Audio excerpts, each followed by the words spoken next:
Chers entrepreneurs, bonjour et bienvenue dans cette vidéo dans laquelle je vous propose de vous aider à répondre ou en tout cas de vous apporter des éléments de réponse à la question quel est le retour sur investissement du développement par la franchise. Je ne sais pas si vous avez déjà eu l'occasion de tomber donc sur cet article des échos de la franchise. C'est un article sur lequel j'aime bien m'appuyer parce que c'est véritablement un acteur extérieur crédible qui a pu faire un article fouillé là-dessus, qui publie donc des chiffres sur le budget pour devenir franchiseur. Et c'est vrai que ça représente une certaine somme, ça représente un certain investissement qu'il faut investir pour véritablement lancer son réseau par le biais de la franchise. En revanche, cet investissement n'a de sens que si vous avez la possibilité de répondre favorablement à la question si j'investis cette somme, je vais pouvoir en tirer des bénéfices substantiels. Alors concrètement, quel type de bénéfice est-ce que vous êtes en mesure de vous attendre à quel type de bénéfice est-ce que vous êtes en mesure de vous attendre lorsque vous vous lancez par le biais d'un système tel que la franchise? Eh bien, je souhaite vous présenter aujourd'hui le cas d'un client dont nous sommes occupés, le cas d'un client que nous avons accompagné dans ce développement qui s'appelle Ecolux, qui est une enseigne en fait dans le domaine de la décoration à base de pierre. Concrètement, c'est des gens qui ont en fait eu l'opportunité. Alors pour la petite histoire, ça a été fondé par un monsieur qui s'appelle Georges Herrera, qui est quelqu'un d'extrêmement travailleur. C'est un vrai baroudeur. C'est quelqu'un qui dans ses voyages s'est aperçu qu'il avait la possibilité d'aller dans des contrées très lointaines, trouver des pierres et qu'il avait la possibilité de les acheminer jusqu'en France et aller proposer aux clients à un prix qui est très comparable à celui des beaux carrelages, tout en se gardant une marge qui est sensiblement intéressante. Concrètement, on parle de pierre, c'est-à-dire ce qu'on appelle du marbre, qu'il arrive à vendre aux alentours d'une trentaine d'euros, alors que dans des belles boutiques de carrelage, le carrelage étant l'imitation de ce type de pierre, on trouve ces produits-là à peu près, on trouve de très beaux carrelages, c'est-à-dire des choses qui restent de l'imitation de pierre à des prix comme 100 ou 150 euros. Donc c'est donc le concept Ecolux, donc on est en plein dans la distribution. Lorsqu'il est venu nous voir, c'est qu'il avait deux unités pilotes. Il avait une unité pilote basée à Dijon et une deuxième unité pilote basée dans le sud, tout au sud de la région parisienne, vers Évry, dans cette zone-là.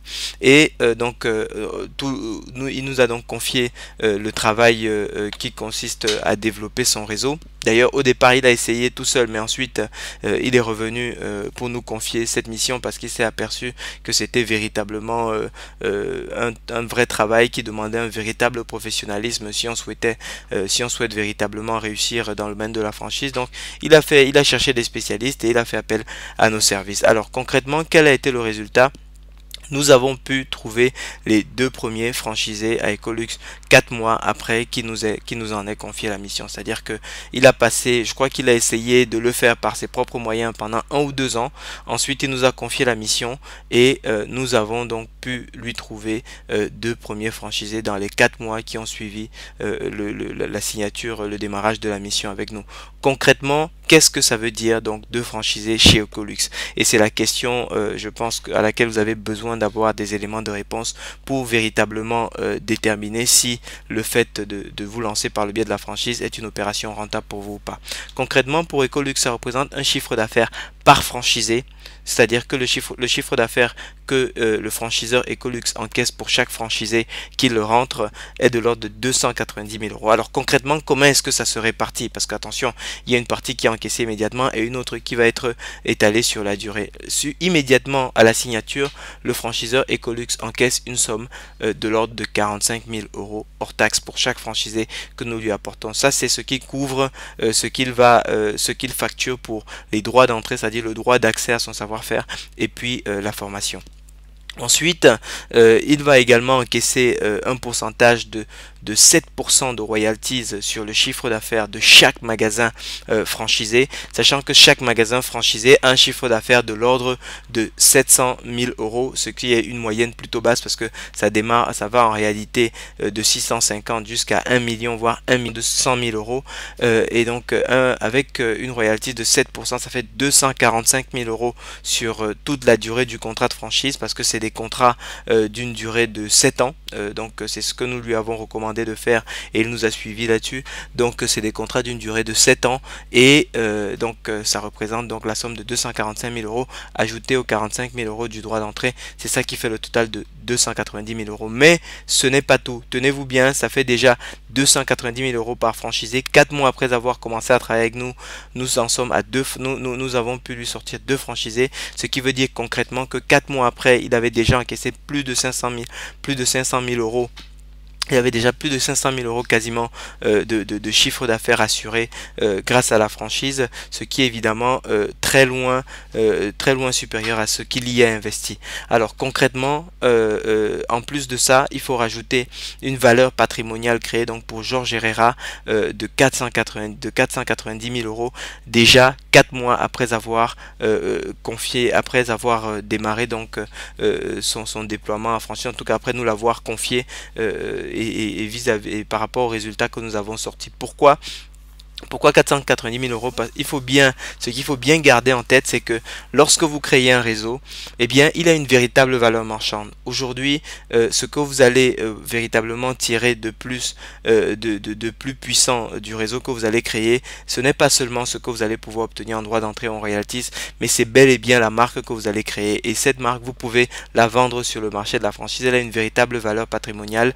Il suffit, les financiers s'y intéressent de plus en plus parce qu'ils ont bien compris que c'est un système stable lorsqu'il est bien construit, lorsqu'il est construit de façon professionnelle. C'est véritablement du cash flow qui est garanti sur une longue période. Donc voilà ce qui se passe, voilà quelle est la situation dans laquelle se retrouve donc Georges Herrera, le fondateur d'Ecolux, 4 mois après après nous avoir confié le développement de sa franchise donc par le biais de la franchise. Merci de votre attention, j'espère que cette brève vidéo vous a un petit peu éclairé sur ce que vous êtes en droit de vous attendre si jamais vous souhaitez déployer votre enseigne par le biais d'un système de franchise, le type de retour sur investissement que vous êtes en droit d'espérer et le tout avec évidemment un investissement avec un risque financier qui est extrêmement faible parce que dans cette histoire, eh bien, ceux qui investissent 200, 300, 400 000 euros pour ouvrir les unités Ecolux, eh bien, c'est les franchisés et c'est eux qui prennent véritablement le risque et qui sortent les financements nécessaires. Merci de votre attention. Nous vous souhaitons très bon succès pour votre projet. Merci.